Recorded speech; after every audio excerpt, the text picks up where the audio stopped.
for joining us for another demo days.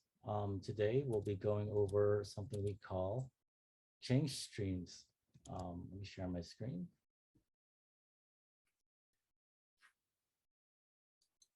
Okay, this is the Decodables examples repository. Definitely check that out when you get a chance. This we have a lot of demos in here. This one will be specifically for change streams. And this is the pipeline that we'll be generating today. We're going to generate some mock data. It's Envoy logs, and we'll pipe that into a raw stream with just a key and a value, and then we'll work on that to count HTTP statuses, and then push that into a new stream, and then generate a materialized view in Postgres.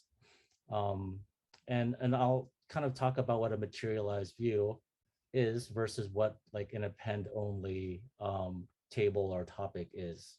Okay. To get started, all you would need to do is make sure that you have the Decodable CLI. You could click here and download it and install it. Create yourself an account in Decodable, and then follow these remaining instructions. Create a .env file locally into this same directory. And you do need a Postgres database, as we're materializing some data in Postgres, so you have to have that available, and with internet endpoint, so that Decodable can reach it. Gets the host, the database, the user, and the password. So, and it's an environment, so you won't be able to see that. And then the name of your account. So if I go to Decodable today, right now, the account name is going to be located here. And in my case, it's Decodable test. Okay. Right. We do need a table in Postgres. So just run this command here. It corresponds to these properties up here. And if you look at that file, let's take a look at that file, Postgres, you'll see all it's doing is creating a table, the status code counts, and then there's the status code and the count, okay? And the primary key is the status code. It's a very simple table you can create. Obviously, you can expand that for your own use case. Okay. So I have a very convenient a make file here that you can just run a make pipeline. So let's do that right now.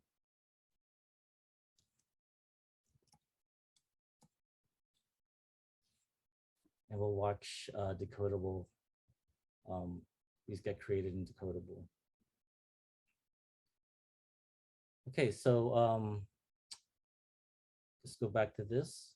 What that command does is generates this entire pipeline. It generates the data generator, these two, the raw stream and change stream streams, the pipeline aggregation that does the counting of HTTP statuses, and then finally the connection that writes that takes the change stream and executes them inside Postgres to build a materialized view.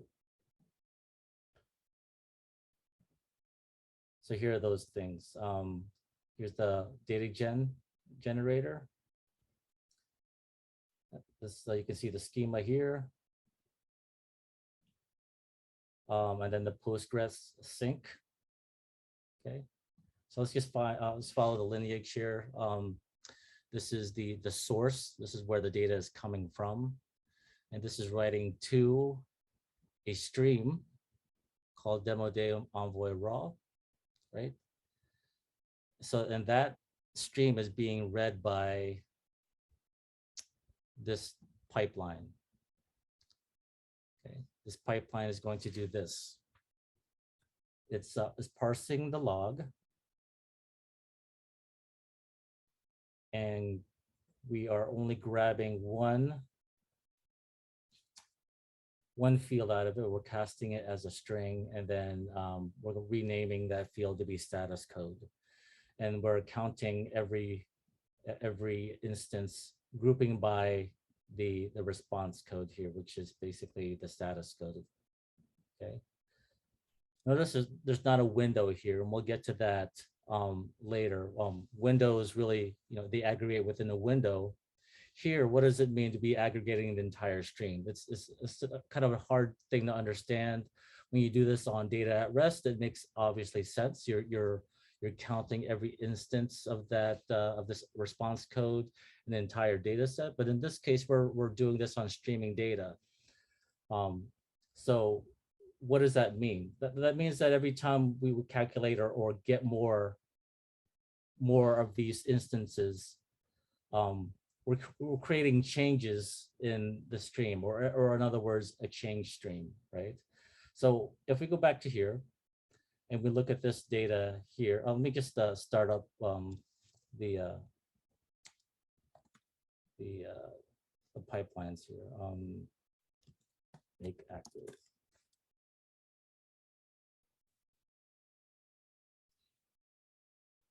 It's just, we'll go through all the components in that pipeline, in this pipeline here, and activate them all. You see that is starting here. So when we go to this stream, notice that we're still working on this. This is kind of a new feature. This is actually a change stream.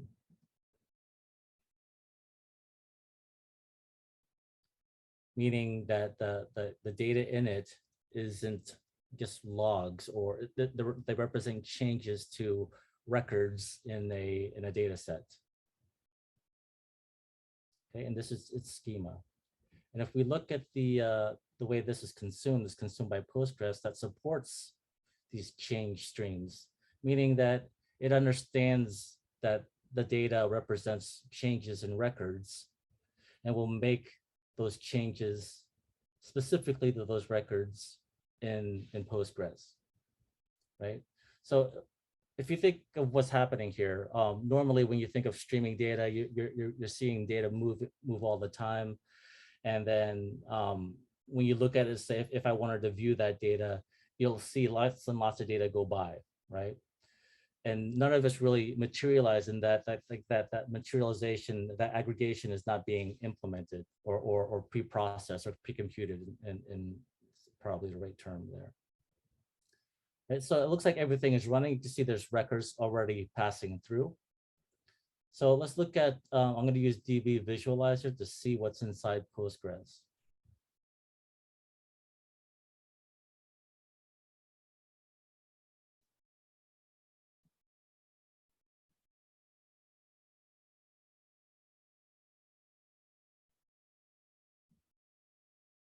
So here's my table. Let's take a look at the data and let's sort it by the status code. We see this, you can see there's not more records being appended to it, right? It's still 5 or 6 records, right? But the count is changing, meaning the way the sync, the Postgres sync connection, what it's doing is it's updating these records. They're updating the count, right? Because it's a continuous stream. It's not that the stream is unbounded, meaning there's no bound, there's no limit to it.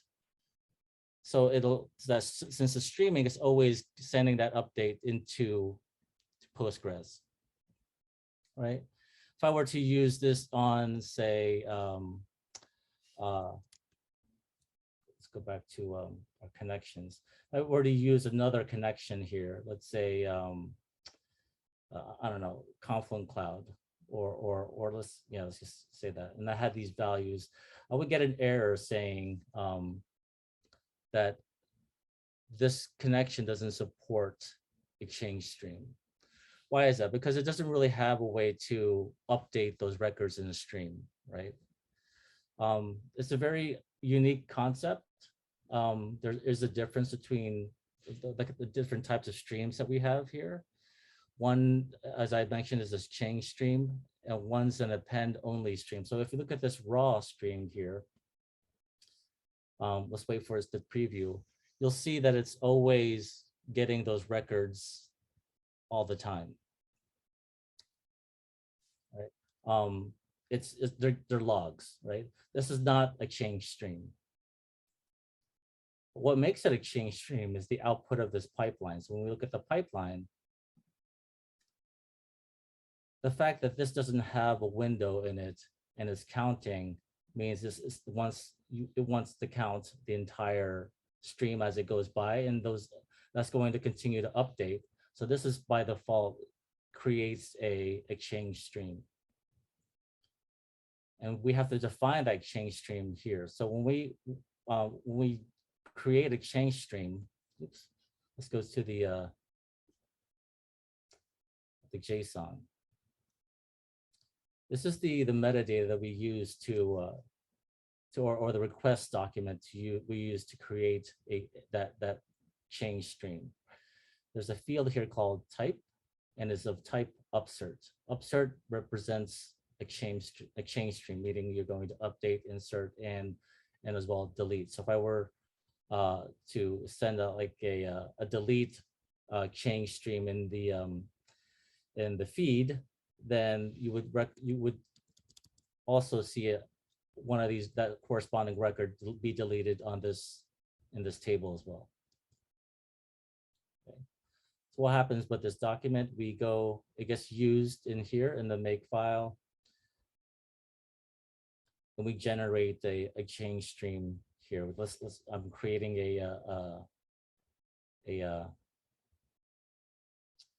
sorry, the name is in here. Oops.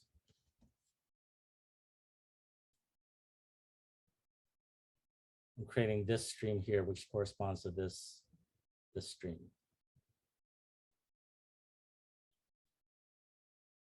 Okay. Let's just continue on with the make file. Here I define the streams first, right? So I have a stream called Envoy. Actually, it's called demo day Envoy raw, and it only has one field in it, the raw message field. Okay. Then I create another stream here. It has specific characteristics that I need, where the type is going to be upsert. So I use the REST API to create that stream. Then I create a data gen connector that's sending that Envoy logs into Decodable.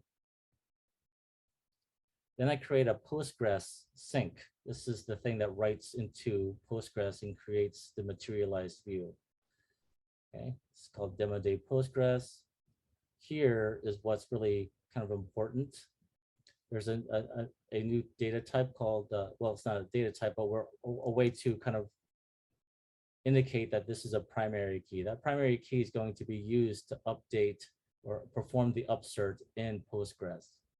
Okay, this is what allows us to make that that connection to this change stream up here. This one. If I didn't put this in there, I wouldn't be able to make that connection, attach it to the stream, because the schema doesn't match. And I need to identify that this is a primary key so that this connection knows how to update those records in Postgres. This is the pipeline. This does the transformation from the Envoy stream into the aggregation with the count in the change stream. If we look at that in here, this is that pipeline. Again, it's the same that we saw in the browser and Decodable as UI. Okay, just to finish off the make file, this is activate it and deactivate it and like clean it up. So let's clean that up right now.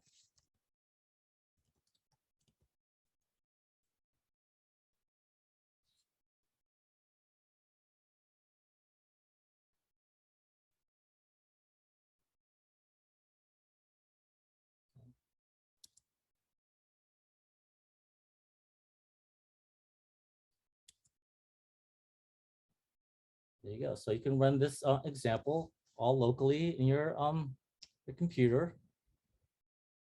You'll need, again, a Postgres. You'll need an account in Decodable. Okay. You may want to download a DB visualizer, or you could just run PS SQL, which is this command here, locally to create your SQL, your table in there.